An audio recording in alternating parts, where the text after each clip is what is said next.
Wherever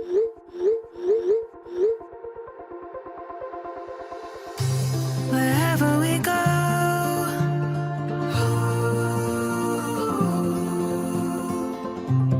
we'll always know.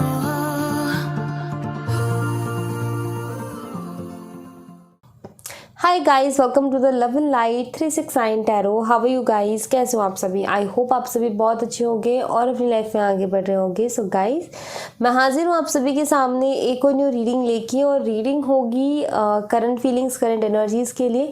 देखेंगे किस वक्त आपके पार्टनर आपके बारे में क्या सोच रहे हैं, कैसा फील कर रहे हैं, उनके फीलिंग, इमोशन, थॉट्स आपके लिए क्या हैं।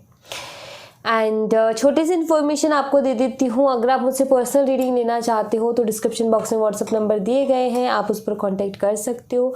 For love reading, health reading, career reading, सभी तरीके की रीडिंग्स मैं करती हूँ। सो चलिए रीडिंग को शुरू करते हैं और देखते हैं क्या आता है रीडिंग में। पॉजिटिव रहें।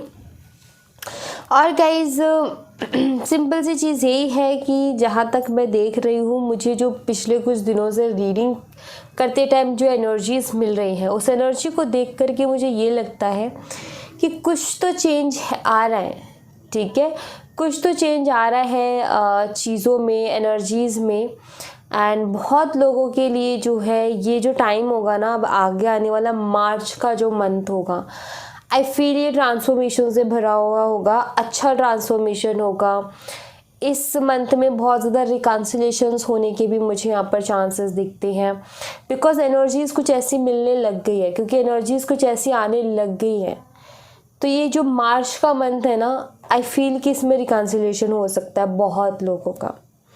ऑलराइट, सो चलिए अभी देखते हैं कि किस एनर्जी में है वो, आपके बारे में क्या सोच रहे हैं, और जो कुछ भी हमें पता चलेगा वो सब कुछ हम इस रीडिंग से देखेंगे।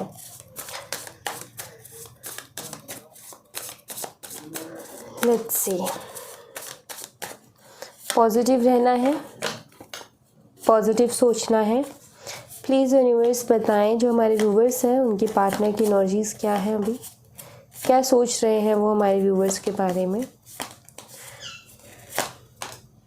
9 of Cups,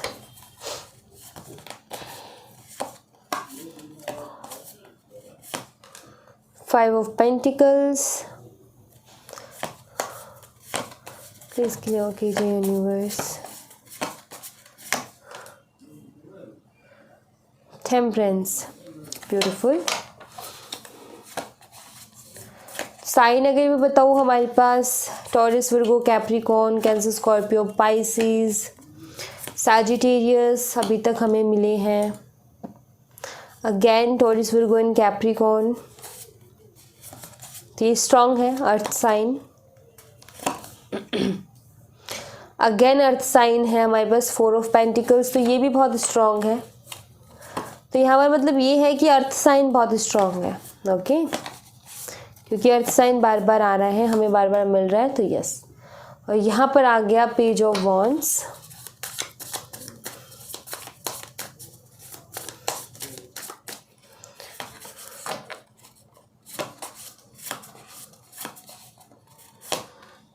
यहाँ पर है knight of pentacles, again earth sign. 3 of cups, water sign. 9 of Wands, fire sign. Aries, Leo and Sagittarius. Aquarius, कुंभ राशि। Okay, fire sign again, Aries, Leo and Sagittarius.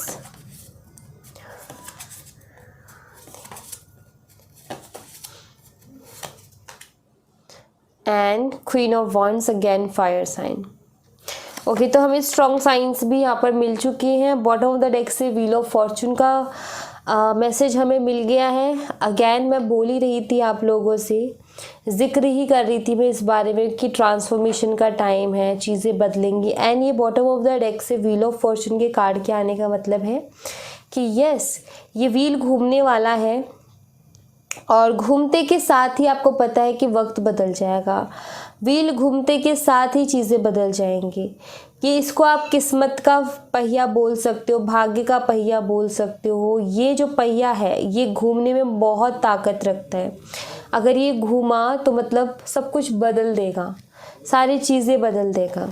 Okay, तो ये बदलाव को बताता है, ये कर्मा को भी बताता है कि जब ये घूमता है तो जिसका जैसा जैसा कर्मा है वो उसको वैसा वैसा देता जाता है।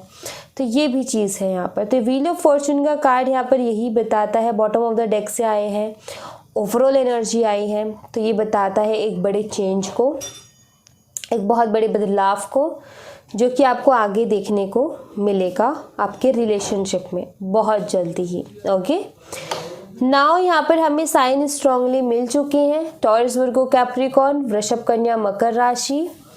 दूसरा मुझे दिखता है एरीज, लियो एंड सैजिटेरियस, मेष, सिंह और धनु राशि। और उसके अलावा जो है एक्वेरियस, कुंभ राशि मुझे यहाँ पर स्ट्रांगली दिखती है, और धनु राशि भी बहुत स्ट्रांगली है, सैजिटेरियस। तो ये साइन है जो मुझे स्ट्रांगली यहाँ पर दिख रहे हैं। और वहीं अगर मैं डेट की बात करती हूँ तो मुझे स्ट्रांग डेट मिली है नंबर 14, उसके बाद मुझे मिला है नंबर 17, नंबर 9 और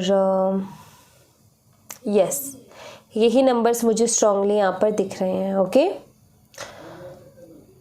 अगर मैं मंथ की बात करूँ तो मुझे दिखता है यहाँ पर मई मंथ, और उसके बाद मुझे यहाँ पर नज़र आता है अगस्त, उसके बाद में है बस ये, मतलब ज़्यादा नहीं है, और एक सितंबर है, मई है, सितंबर है और अगस्त है, बस यही मंथ स्ट्रांगली मुझे यहाँ पर दिख रहे हैं। अच्छा, नंबर 5 भी स्ट्रांगली आया है, ठीक है, मैं आपको बता दूँ नंबर 5 भी बहुत स्ट्रांगली है यहाँ पर। और या तो ये है डेट, मंथ, साइंस। ओके, अगर अब मैं एनर्जी की बात करूँ कि आपके पार्टनर किस एनर्जी में है, वो क्या सोच रहे हैं, कैसा फील कर रहे हैं, तो यहाँ पर मैं आपको बता देती हूँ कि सबसे पहले तो आप ये देख लीजिए कि 5 ऑफ पेंटिकल का कार्ड मैं यहाँ पर सबसे पहले एक्सप्लेन करूँगी क्योंकि मेरी नज़र इसी के ऊपर जा रही है। तो 5 ऑफ पेंटिकल का कार्ड यहाँ पर ये बताता है कि आपकी पार्टनर बहुत परेशान है क्योंकि इनको एक अधूरापन सा अपनी ज़िंदगी में महसूस हो रहा है। 9 ऑफ कप्स का कार्ड एक अधूरेपन को बताता है। इनकी बहुत सारी ख्वाहिशें हैं, इनके बहुत सारे सपने हैं, ये बहुत कुछ करना चाहते हैं इस कनेक्शन के लिए, आपके लिए, अपनी लाइफ के लिए, लेकिन हो उसका उल्टा ही रहा है। मतलब जितना चाहते उतना नहीं मिल रहा, ये मिल रहा है तो बहुत अलग मिल रहा है, जैसा सोचा भी नहीं है वैसा मिल रहा है। तो अधूरापन सा इसलिए महसूस हो रहा है कि चलो ठीक है, और तो सारी चीज़ें इनके पास है भी, मान लो कि बाकी चीज़ें तो इनके पास है भी और इनको पता है कि थोड़ा टाइम लग के मिलेंगी, बट एक आप हो। तो इनका यहाँ पर ये है कि आपके बिना, क्योंकि यहाँ पर 9 ऑफ कप्स है ना, एक कप की कमी है। इनको पता है कि मेरे और सपने तो मैं पूरे कर लूँगा, बाकी के जो और सपने वो पूरे कर लूँगा या मैं कर लूँगी या हो जाएंगे किसी भी तरीके से, लेकिन ये एक सपना है ना जो कि आपको पाना है इनका, वो सपना जब तक आप इनकी लाइफ में नहीं आते हो वो पूरा नहीं होगा। ऑलराइट, सो यहाँ पर वही है कि थोड़ा अधूरापन सा इनको महसूस हो रहा है और ये जो है आपको चाहते हैं अपनी लाइफ में कि आप वापस से उनकी लाइफ में जाओ एंड चीज़ें ठीक से वर्क करें। आई फील कि आप बहुत परेशान हो, ये मुझे यहाँ पर नज़र आता है। मुझे ऐसा लगता है कि शायद इस शख्स ने ऐसा कुछ किया है जिसकी वजह से आप चाह करके भी स्टेप नहीं ले पाते, आपको रोक लेती हैं वो चीज़ें। जैसे कि या तो इस शख्स ने बोल दिया कि मुझसे कभी बात मत करना, या इसने ब्लॉक करके रखा है, या फिर शायद ऑलरेडी कर रखा है आपने कॉल या मैसेज बट रिप्लाई नहीं मिला, तो बार बार करना आपको अच्छा नहीं लग रहा है। तो मुझे ऐसा लग रहा है कि आप खुद ही बहुत परेशान हो, आप उसी इंतज़ार में हो कि कब वो वहाँ से कब एफ़र्ट डालें, क्योंकि आपका ये कि मैं बहुत डाल चुकी हूँ या डाल चुका हूँ और अब और ज़्यादा करना मेरी सेल्फ़ रिस्पेक्ट को डाउन करेगा, अब और ज़्यादा करना कहीं ना कहीं मुझे हर्ट करेगा, कहीं ना कहीं आपको ये लगता है। तो आप उसी इंतज़ार में हो कि वो करें, बट उनका ये है वो इस इंतज़ार में है कि आप करो। तो यहाँ पर मुझे ये नज़र आता है कि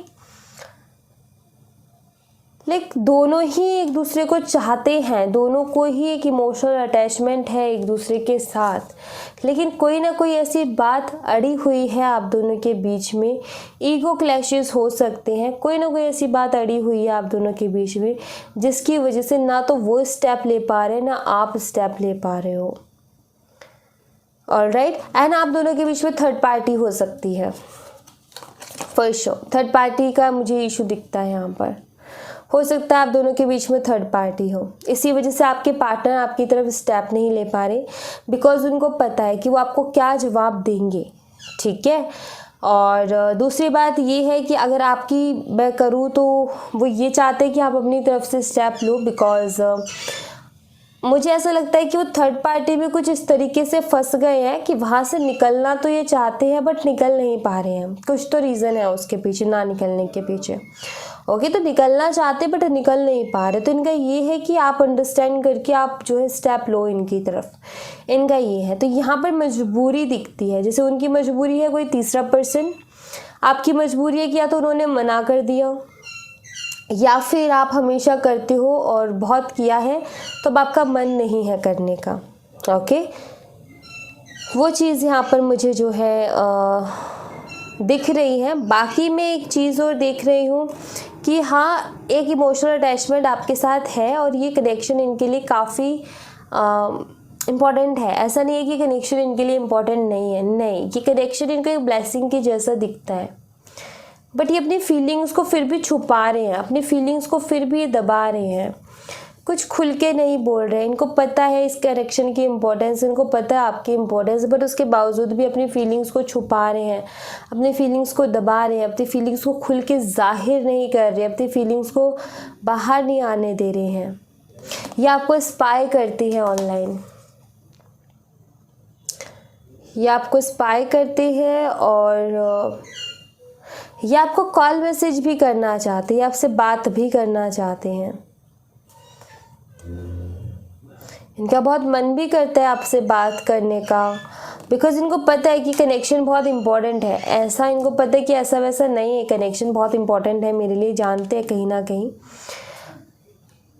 एंड लेकिन पता है क्या, ये चाहते तो है कॉल मैसेज करना, बट आई फील कि अगर इनका कोई रुकावट बनता है तो तीसरा पर्सन, या कोई भी हो सकता है ये तीसरा पर्सन इनकी लाइफ में हो सकता है। ऑलरेडी मैरिड हो तो इनके हस्बैंड या वाइफ हो सकते हैं, हो सकता है कि कोई और हो, अनमैरिड हो बट कोई और तीसरा पर्सन हो। ठीक है, तो वो चीज़ यहाँ पर दिखती है। तो जैसे कि आना तो चाहते बट वो रुकावट बनता है बीच में, ये मुझे यहाँ पर दिख रहा है। मैं यहाँ पर ऐसा देख रही हूँ जैसे कि सब कुछ एक साथ चाहते हैं। आई फील कि ये जो है वहाँ से क्लियर नहीं कर पा रहे हैं, थर्ड पार्टी से क्लियर नहीं कर पा रहे हैं।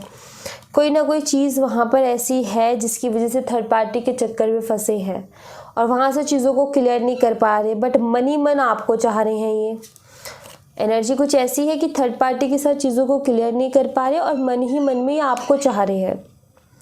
तो इनका समझ में ही नहीं लग रहा कि आखिर हो क्या रहा है इनका। मन मन में आपको चाह रहे हैं, चाहते हैं कि आप इनकी लाइफ में वापस आ जाओ, ये आपकी लाइफ में चले जाएं, लेकिन थर्ड पार्टी से भी निकल नहीं पा रहे हैं, या फिर मैं बोलूँ कि थर्ड पार्टी से निकलने के बारे में नहीं सोच रहे हैं, क्योंकि वहाँ पर कुछ ना कुछ है इनका, कुछ ना कुछ जुड़ा हुआ है वहाँ से, कुछ तो ऐसी बात है जिसकी वजह से नहीं निकल पा रहे हैं।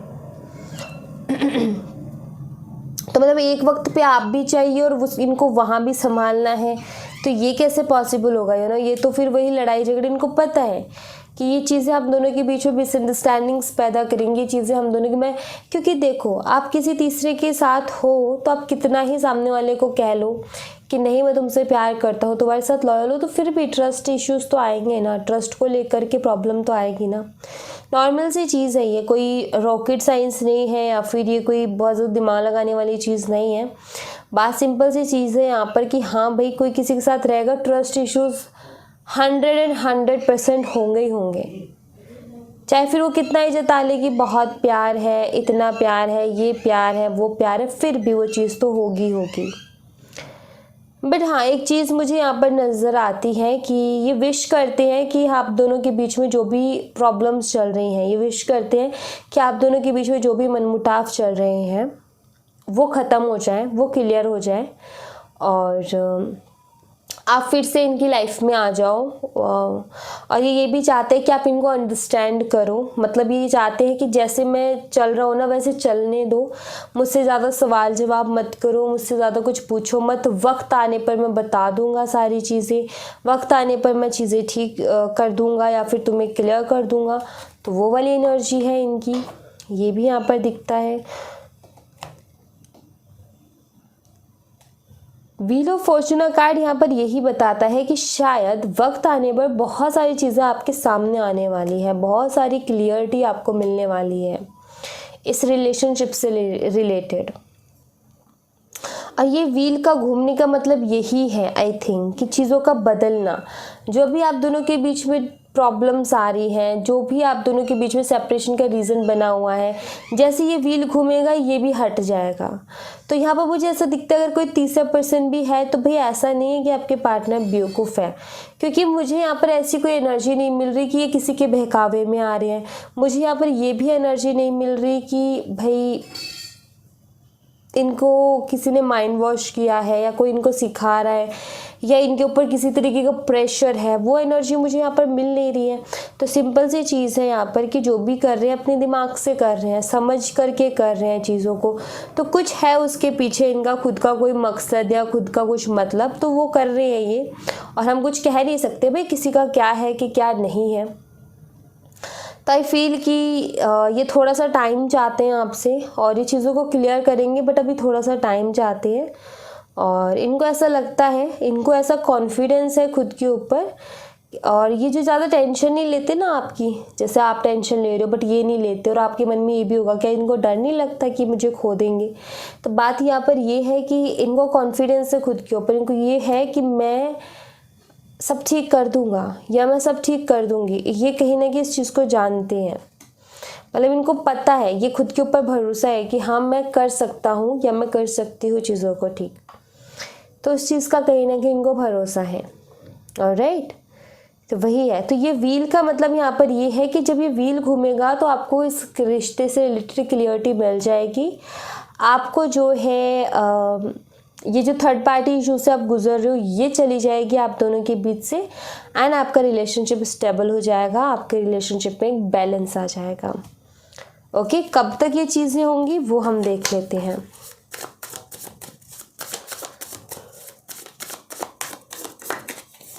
कब तक होगी यूनिवर्स, थर्ड पार्टी कब तक जाएगी? मैं सोचता है कि प्रॉपरली रियूनियन कब तक हो पाएगा। ओके, 4 of Wands, 1 महीना लग जाएगा। मतलब मुझे ऐसा लग रहा है कि चीज़ें तो ऑलरेडी शुरू हो गई हैं। मुझे मार्च का महीना लगता है गाइस, ठीक है, मुझे मार्च का महीना दिखता है यहाँ पर। मार्च के महीने की 27 तारीख आपके लिए इम्पॉर्टेंट हो सकती है, मार्च के महीने की 2 तारीख आपके लिए इम्पॉर्टेंट हो सकती है, मार्च के महीने की 7 तारीख आपके लिए इम्पॉर्टेंट हो सकती हैं। 27 तारीख, 7 तारीख, 2 तारीख आपके लिए जो है किसी भी तरीके से इम्पॉर्टेंट हो सकती है, ये मुझे यहाँ पर दिख रहा है। उस दिन आपकी बात इनसे हो सकती है, बट हाँ मुझे ऐसा लग रहा है कि फरवरी से ही प्रॉब्लम, मतलब फरवरी से ही आपकी प्रॉब्लम चल रही है, या उससे मतलब प्रॉब्लम मुझसे पहले से चल रही है, बट फरवरी से चीज़ें बदलना शुरू हुई हैं आप दोनों के बीच में। फरवरी से चीज़ें बदलना शुरू हुई हैं और मार्च तक सब कुछ क्लियर हो जाएगा, मतलब ठीक हो जाएगा आप दोनों के बीच में सब कुछ। जैसे फरवरी में ही ये इन एंड आउट या फिर ये इस तरीके से बहुत अजीब सा बिहेव इनका करना, तो मैं यहाँ पर देख रही हूँ कि मार्च के 27 तारीख तक, 7 तारीख तक या 2 तारीख तक ये चीज़ें क्लियर हो जाएंगी, आपकी इनसे बात हो जाएगी, क्योंकि वो मुझे दिख रहा है यहाँ पर। ओके, तो ये एनर्जी है यहाँ। अब मैं आपके लिए बाबा के मैसेजेस देखूंगी, देखते हैं बाबा का क्या मैसेज आता है आपके लिए। चलिए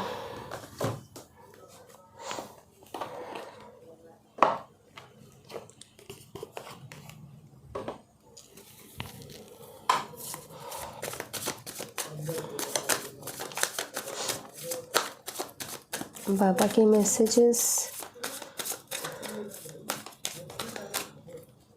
प्लीज़ बाबा मैसेज दीजिए हमारे व्यूवर्स को, please Baba message. Okay, law of attraction का इस्तेमाल करो गाइस। लॉ ऑफ अट्रैक्शन का इस्तेमाल करोगे तो आप चीज़ों को अट्रैक्ट कर पाओगे अपनी तरफ। ओके, आपको एक मैग्नेट की तरह बनना है जिसमें आपको पॉजिटिव सोचना है और चीज़ों को अपनी तरफ खींचना है, मतलब अट्रैक्ट करना है। अपने काम के ऊपर फोकस करो। ओके, तो मुझे पता चल गया कि ये बाबा का मैसेज आपसे क्या कहना चाहता है। लर्निंग है।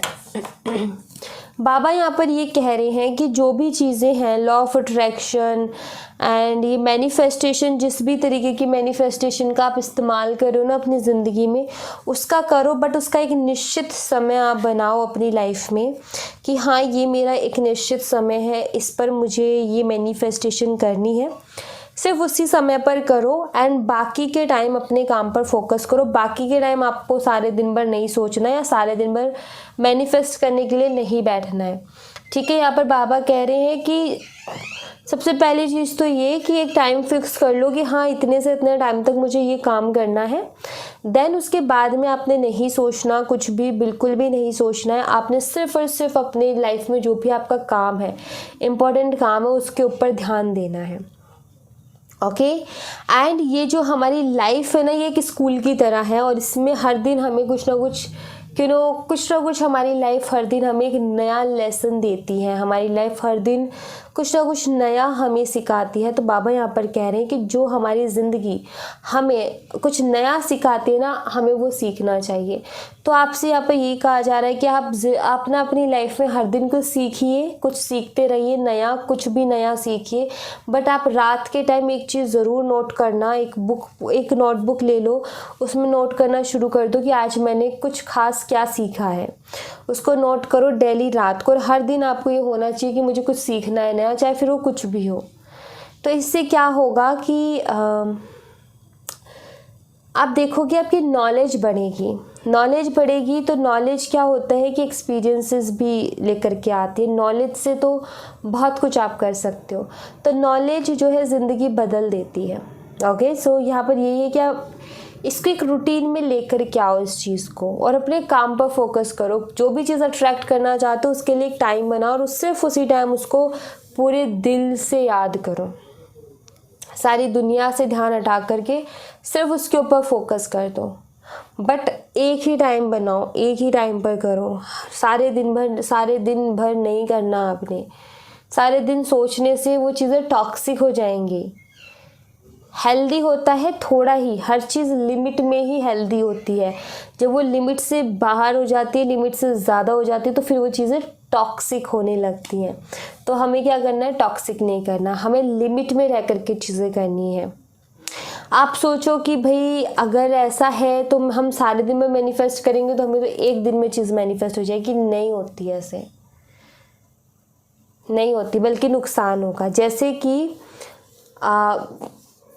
अगेन मैं वही चीज़ बोलूँगी जो भी मैंने बोली कि हर चीज़ लिमिट में ही अच्छी होती है। जब तक लिमिट में मिल रही होती है ना, तब तक सही होता है। जैसे दवाई है, जो उसका तरीका है लेने का, जितना डोज लेनी है उतना ही लेंगे तो शरीर को आराम देगी, और अगर उससे ज़्यादा ले ली ना तो हमारी तबीयत और ख़राब कर देगी। तो वही है यहाँ पर भी कि मैनिफेस्टेशन में भी सिर्फ उतने ही करो, एक लिमिट में करो, काफ़ी है।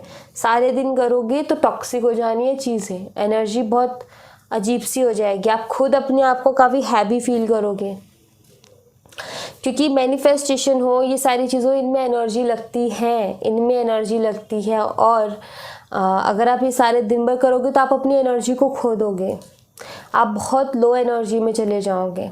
बहुत लोगों ने ये चीज़ एक्सपीरियंस की होगी कि मैनिफेस्टेशन टेक्निक करने के बाद में उनको बहुत लो फील होता है। ऐसा होता है जब भी हम एनर्जीज़ के साथ वर्क करते हैं ना, लाइक कोई टैरो रीडिंग कर रहा है या फिर कोई कैंडल वैक्स रीडिंग कर रहा है। कैंडल वैक्स रीडिंग में तो बहुत एनर्जी जाती है। या फिर आप मान लो कि कोई भी ऐसा काम कर रहा है जो कि एनर्जीज से जुड़ा हुआ है, चाहे वो मैनिफेस्टेशन क्यों ना हो, ये बहुत थकाती है। ये एनर्जी हमारी बहुत गिराती है, बहुत जल्दी से गिराती है। तो वही है कि सारे दिन वो करके एनर्जी, फिर आप कहते हो हम लो लो फील करते हैं, अच्छा फील नहीं होता। भाई आप एनर्जीज के साथ वर्क कर रहे हो तो आपको लो ही फील होगा फिर। और सारे दिन भर करोगे तो यही चीज़ होने वाली है। तो एक निश्चित समय बनाओ, उस समय पे करो। एंड मैं तो कहती हूँ कि रात के टाइम करो, क्योंकि दिन भर आपका एनर्जी का रहना बहुत ज़रूरी है। दिन भर आप एनर्जेटिक रहो और अपने काम पर फोकस करो, इट्स वेरी इंपॉर्टेंट। सो रात के टाइम आप करोगे, आप सो जाओगे और फिर से आपकी एनर्जी जो है आपको मिल जाएगी। सो वो ज़्यादा अच्छा रहेगा। ओके, तो कोई भी एक टाइम फिक्स करो, उस टाइम पर करो। सो या thank you so much guys. ये थी आप लोगों के लिए एक छोटी सी रीडिंग। आई होप आपसे रेजोनेट की हो, आई होप आपको पसंद आई हो। रेजोनेट की हो मुझे बताना ज़रूर कमेंट बॉक्स में। पसंद आई हो तो लाइक ज़रूर करना, चैनल को सब्सक्राइब करना मत भूलना। मिलती हूँ मैं आपसे नेक्स्ट रीडिंग में। तब तक अपना ख्याल रखें। Bye bye, take care, see you again.